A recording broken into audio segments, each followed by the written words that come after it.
Next made in India ఒక weapon Pinaka.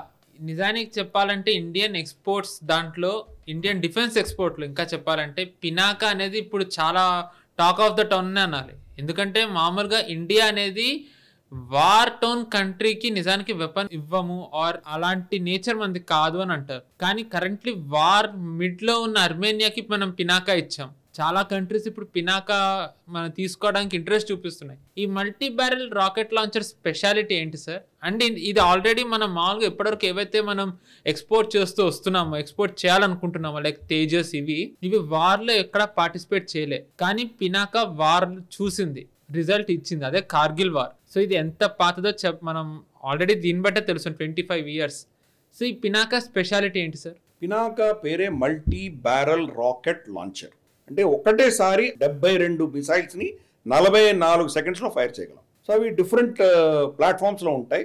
అంటే మన ట్రక్స్ లాంటివి ఉంటాయి, వాటిలో పెట్టి ఫైర్ చేయొచ్చు. అవి రమారమి 1 స్క్వేర్ కిలోమీటర్ ప్రాంతంలో ఉన్న ఏదీని కూడా మనం కంప్లీట్గా డిస్ట్రాయ్ చేయగలిగినటువంటి కెపాసిటీ ఈ 72 మిసైల్స్తో మనం కొట్టేయచ్చు. ఫర్ ఇన్స్టెన్స్ వాళ్ళ సైనిక స్థావరం ఉంది, వాళ్ళ క్యాంటన్మెంట్ ఉంది, ఆర్ వాళ్ళ ఏదో మన మిసైల్ సైలోస్ ఉన్నాయి, లేదా వాళ్ళ న్యూక్లియర్ ఫెసిలిటీస్ ఉన్నాయి.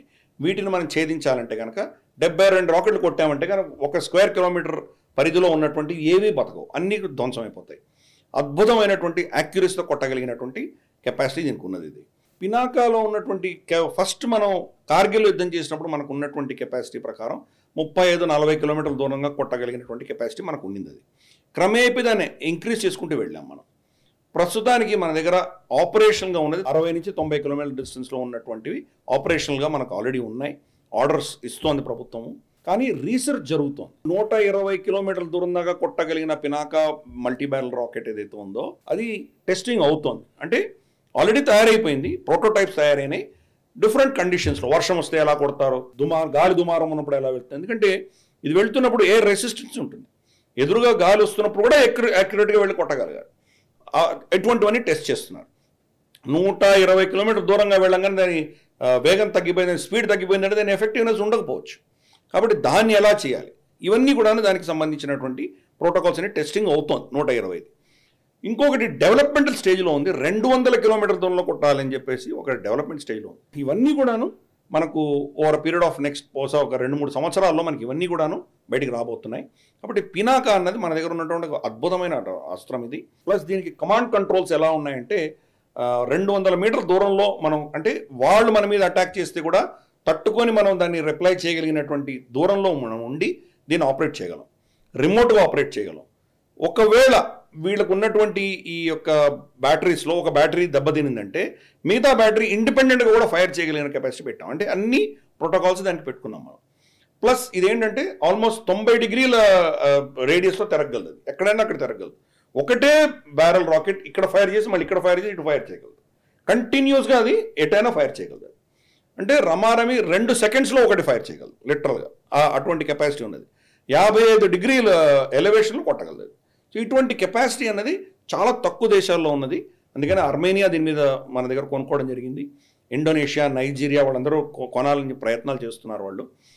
దీంట్లో మనం ఎన్హాన్స్మెంట్స్లో ఏం చేసామంటే మిడ్ ఎయిర్ నావిగేషన్లో కొంత మనం దీన్ని నావిగేట్ చేయడానికి కూడా, అంటే బేసిక్గా బ్యాలిస్టిక్ మిసైల్ ఇక్కడి నుంచి ఫైర్ చేసామంటే అది అక్కడ వెళ్ళి పడుతుంది అంతే. అంత వేగంగా వెళ్తుంది కాబట్టి దాన్ని ఏం మాన్యూవర్ చేయలేము. కానీ మనం డిస్టెన్స్ పెంచే కొద్దీ బహుశా మనం దాన్ని మాన్యూవర్ చేయవలసిన ఆవశ్యకత రావచ్చు. మనం ఫర్ ఇన్స్టెన్స్ గాలి లేదా ఇతరత్ర ఫ్యాక్టర్స్ తోటి అది కనుక డీవియేట్ అయిందంటే, లేదా మనం అనుకున్న టార్గెట్ కొంచెం దూరం వెళ్ళిందంటే బహుశా దాన్ని కోర్స్ కరెక్ట్ చేయాల్సి వస్తుంది.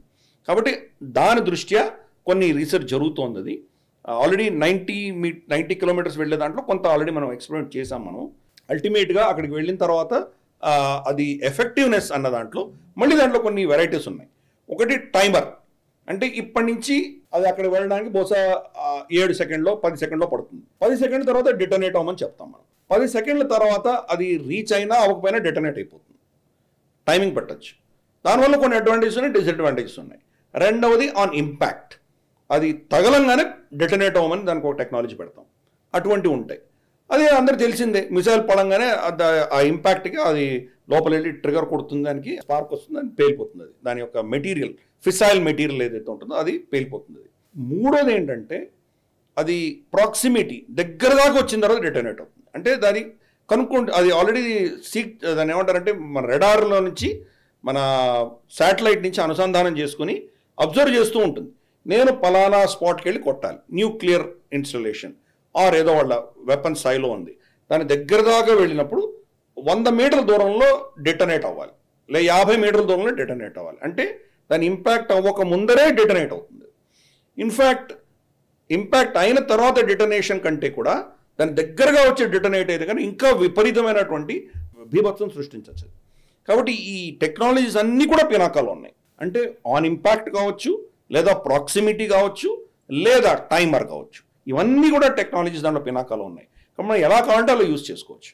కాబట్టి ఇది చాలా అద్భుతమైనటువంటి వెపన్ మన దగ్గర ఉన్నది. అది రాబోయే రోజుల్లో మనం దీన్ని 200 కిలోమీటర్స్ తర్వాత ఇంకా దాన్ని ఇంక్రీజ్ చేయగలిగామంటే లిటరల్గా చూస్తే కనుక మనం మన సరిహద్దులో కూర్చొని ఆఫ్ఘాన్ బార్డర్ దాకా కొట్టచ్చు. మనం పాకిస్తాన్ లిటరల్గా మన చేతిలో, పినాకా చేతిలోనే ఉంది, అంత దూరం కూడా వెళ్ళక్కర్లేదు. బ్రహ్మోస్ గిమ్మోస్ చాలా దూరం, పినాకానే కొట్టేయచ్చుకోండి. కాబట్టి ఆ కెపాసిటీ మన దగ్గర ఉన్నది. ఇది ఇట్స్ ప్రైడ్ ఆఫ్ భారత్. కాబట్టి దీన్ని మనం నిజంగా అభినందించాలి. దాన్ని మన ప్రజలందరూ, మన ప్రేక్షకులందరూ తెలుసుకుంటే చాలా అద్భుతంగా ఉంటుంది. మనం ఇంట్రొడక్షనే ఇస్తున్నాం వీటన్నిటికీ కూడాను. దీంట్లో చాలా టెక్నాలజీ ఉంది, చాలా వేరియంట్స్ ఉన్నాయి, చాలా దీనికి సంబంధించిన రీసెర్చ్ చాలా ఉన్నది. మన ప్రేక్షకులకి జనరల్గా ఏంటంటే మనం చెప్తున్నదంతా కూడా పరిచయం చేస్తున్నాం. మనం దాని మీద ఆసక్తి ఉన్నవాళ్ళు ఇంకా ఫర్దర్గా దీన్ని రీసెర్చ్ చేసి నలుగురు చెప్తే బాగుంటుందని మన అభిప్రాయం.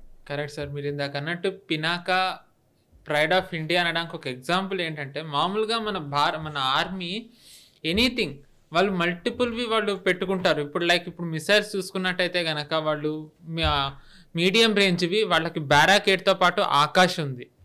ఈ అసాల్ట్ రైఫిల్స్ AK-203తో పాటు వాళ్ళు 6 ఇవి చాలా పెట్టుకున్నారు. ఇనేవే ట్యాంక్స్ కూడా అంతే, అర్జున్ ఉంది, T-90 ఉంది, T-72 ఉంది. సరే, లైట్ వెయిట్ జొరావర్ వచ్చింది.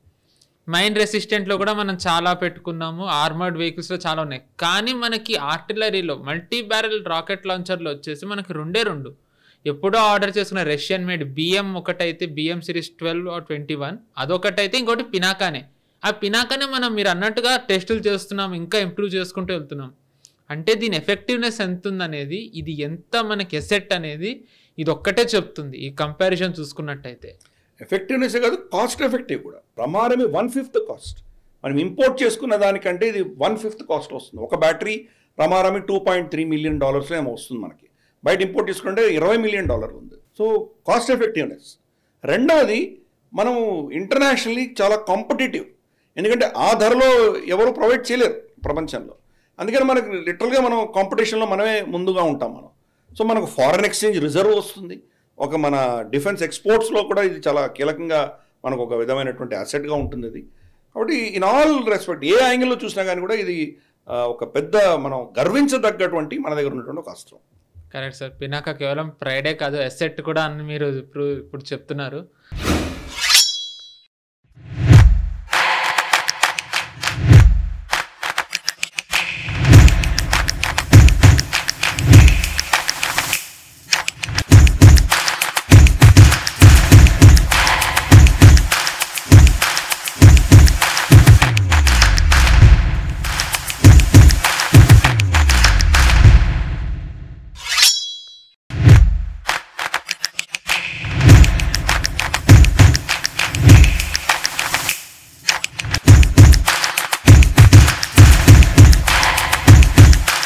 ఈ వీడియో మీకు నచ్చినట్టయితే లైక్ చేయండి, 10 మందికి షేర్ చేయండి. అలాగే కామెంట్ల రూపంలో మీ అభిప్రాయాలను మాతో పంచుకోండి. Nationalist hub group of channels ను సబ్స్క్రైబ్ చేసుకుని తెలుగునాట జాతీయవాద జర్నలిజాన్ని ప్రోత్సహించండి. ఈ వీడియో కింద ఉన్న బెల్ ఐకాన్ పై క్లిక్ చేయడం మర్చిపోవద్దు.